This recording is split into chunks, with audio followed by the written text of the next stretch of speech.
प्रिय मित्रों नमस्कार।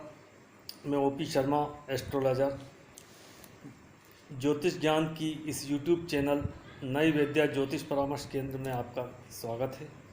जैसे कि आप जानते हैं, नौ ग्रहों की विभिन्न भावों में स्थित होने पर क्या फलित होता है उसके बारे में हम चर्चा कर रहे हैं। पूर्व वीडियो में हम बुध ग्रह के बारे में चर्चा कर चुके हैं। आज हम देवगुरु बृहस्पति के विभिन्न कुंडली के द्वादश भाव में स्थित होने पर क्या फलित होता है वो हम बतलाते हैं। देवगुरु बृहस्पति नौ ग्रहों में सबसे अधिक नैसर्गिक शुभ ग्रह है। ग्रहों के मंत्रिमंडल में बृहस्पति को मंत्री का पद प्राप्त है। बृहस्पति का रंग सोने जैसा व आंखें पीली है। शरीर लंबा व बड़ा है। बृहस्पति की छाती पुष्ट व चौड़ी है तथा बड़े उदर वाला है। बृहस्पति सुंदर वाणी युक्त चतुर व विद्वान है। यह कफ प्रधान पुरुष ग्रह है। बृहस्पति धन व संतान का कारक है।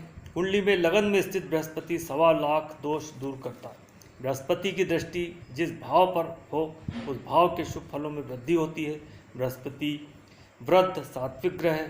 हेमंत ऋतु का अधिपति, ईशान कोण का स्वामी तथा वर्ण ब्राह्मण है। बृहस्पति मधुर रस तथा धातु में सोने का प्रतिनिधि है। बृहस्पति धनु व मीन राशि का स्वामी है। धनु राशि में 0 से 10 डिग्री तक मूल त्रिकोण व 10 से 30 डिग्री तक स्वराशि का फल प्रदान करता है। बृहस्पति कर्क राशि में 5 डिग्री पर परम उच्च व मकर राशि में 5 डिग्री पर परम नीच का हो जाता है। बृहस्पति के मित्र सूर्य चंद्र व मंगल हैं। बुध व शुक्र शत्रु तथा शनि सम ग्रह है। पुनर्वसु, विशाखा व पूर्व भाद्रपद नक्षत्रों का स्वामी बृहस्पति है। गुरु का रत्न खुराज है तथा गुरु की महादशा 16 साल की होती है।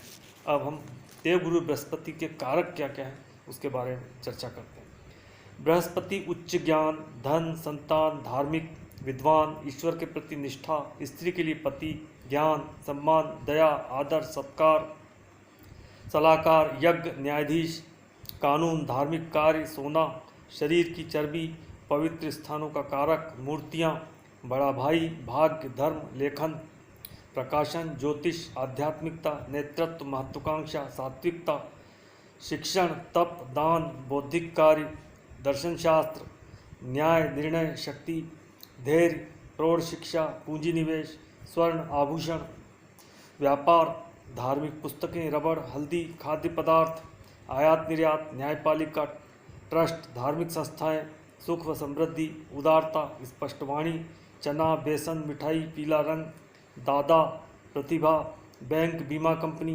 धार्मिकता इत्यादि का कारक है।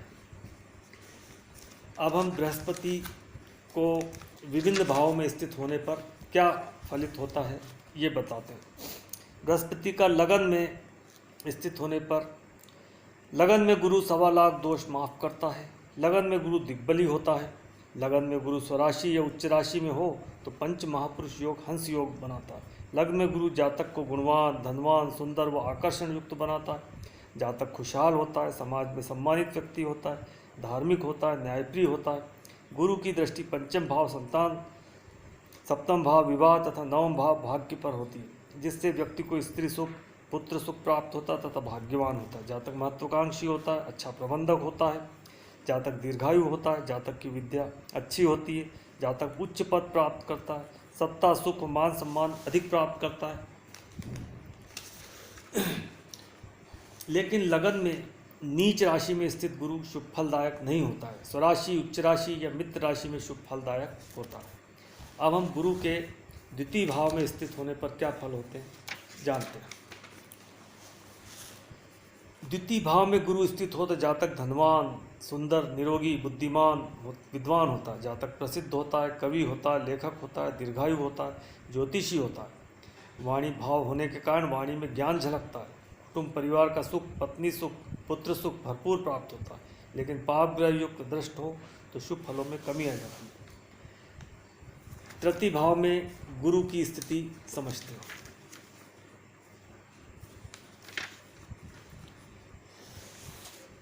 गुरु तृतीय भाव में यदि हो और स्वराशि, उच्च राशि या मित्र राशि में हो, यह शुभ ग्रहों से युद्ध दृष्ट हो तो शुभ फलदायक होता है। जातक शास्त्रों का ज्ञाता होता है, दयावान व धार्मिक होता है, प्रसिद्ध होता है, यशस्वी होता है, भाई बहनों से मधुर संबंध होते हैं। विद्या, लेखन, संपादन, प्रकाशन से धनवान होता है, लंबी यात्राएं करता है, व्यापार में सफलताएं प्राप्त करता है। लेकिन त्रिषडाय भाव में शुभ ग्रह फल अच्छे नहीं देते हैं। यदि पाप प्रभाव में हो तो अशुभ फलदायक हो। बृहस्पति का चतुर्थ भाव में फल। चतुर्थ भाव में बृहस्पति स्थित हो तो शुभ फलदायक। जातक बुद्धिमान, विद्वान, शास्त्रों का ज्ञाता, भाग्यशाली, धार्मिक होता है, समाज में मान सम्मान मिलता है। जातक को माता से असीम प्रेम मिलता है, नीतिवान होता है। जातक को माता से असीम प्रेम मिलता है, अच्छा ज्योतिष बन सकता है, आध्यात्मिकता में ध्यान रहता है, व्यवसाय अच्छा होता है, बड़ा घर होता है, वाहन सुख अधिक प्राप्त होते हैं, पारिवारिक सुख अधिक मिलते हैं। चतुर्थ भाव में बृहस्पति यदि स्वराशि, उच्च राशि में हो तो हंस योग नामक पंच महापुरुष योग बनता है। लेकिन यदि गुरु अस्त हो, नीच हो या पाप प्रभाव में हो तो अशुभ फलदायक होता है। अब गुरु की पंचम भाव में स्थिति।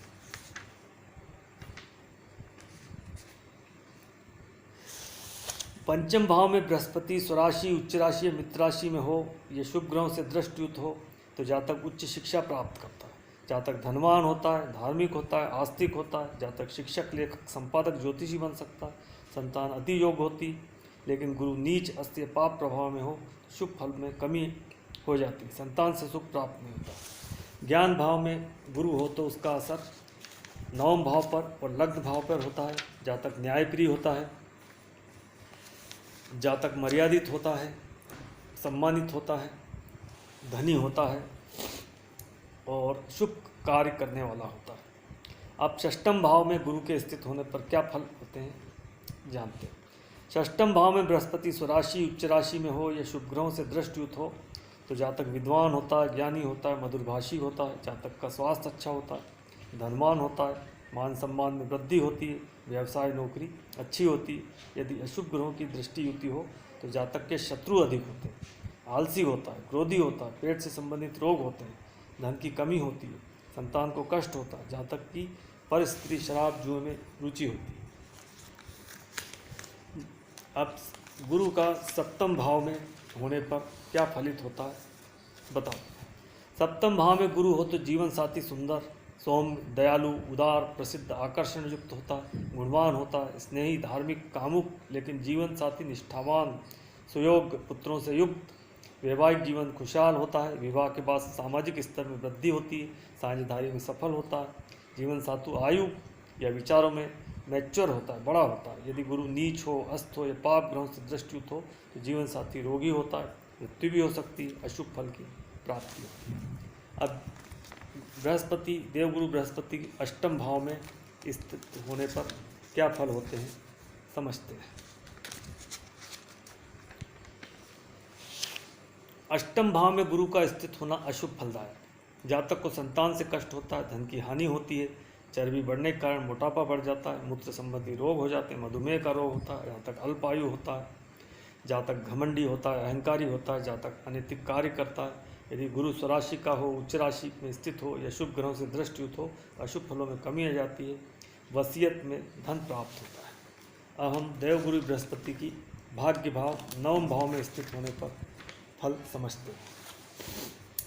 नवम भाव में गुरु स्थित हो तो शुभ फलदायक होता है। जातक उच्च शिक्षित, शास्त्रों का ज्ञाता, विद्वान होता है। जातक कानून, नीति, नियम का पालन करता है, धार्मिक होता है, विदेशी यात्राएं करता है, धनवान होता है, जमीन जायदाद का मालिक होता है, दयालु होता है, पिता से संबंध अच्छे होते हैं। अशुभ ग्रहों के प्रभाव से शुभ फलों में कमी हो जाती है।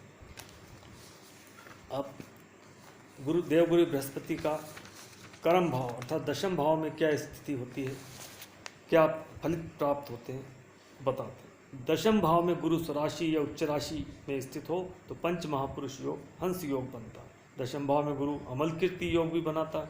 जातक समाज में प्रसिद्ध होता है, सम्मानित होता है। जातक ज्ञानी, बुद्धिमान, गुणवान, आदर्शवादी, स्वाभिमानी, धार्मिक शास्त्रों का ज्ञाता, विद्वान होता है।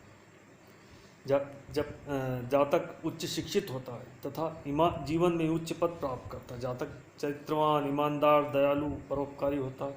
जातक को जीवन में माता का प्यार अधिक प्राप्त होता है। जातक को स्त्री सुख, पुत्र सुख, वाहन सुख, जमीन जायदाद का सुख प्राप्त होता है।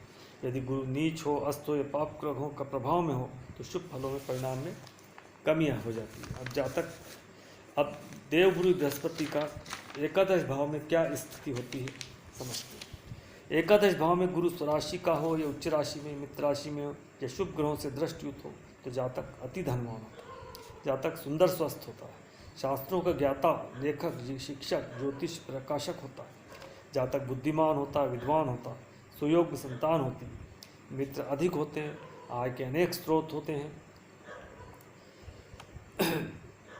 यदि गुरु नीच हो, अस्त हो या पाप ग्रहों के प्रभाव में दृष्टियुत हो तो परिणाम विपरीत होते हैं, जातक अहंकारी होता है, घमंडी होता है।